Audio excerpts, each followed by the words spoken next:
FIFA planned to use algorithm to calculate transfer fees in scientific way, and put luxury taxes on big deals. FIFA planned to use of an algorithm to calculate transfer fees as well as limiting the number of loan players as part of the reforms to the transfer system.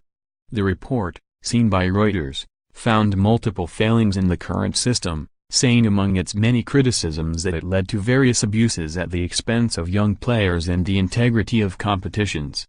FIFA President Gianni Infantino said after being elected in 2016 that transfer system reform was one of his priorities, and he has since voiced his concern at spiraling transfer fees.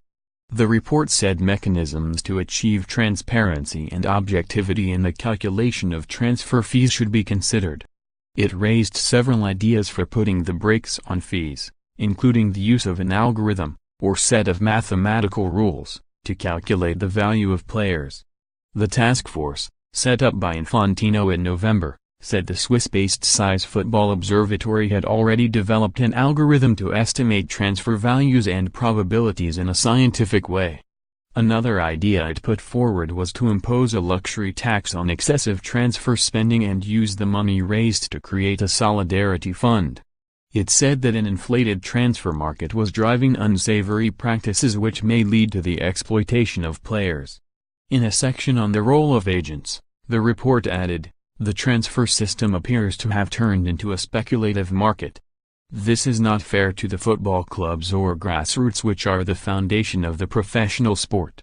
The report also recommended limiting the number of player loans a club could make in a season to between 6 and 8 and in the same number out, with a maximum of 3 to or from the same club.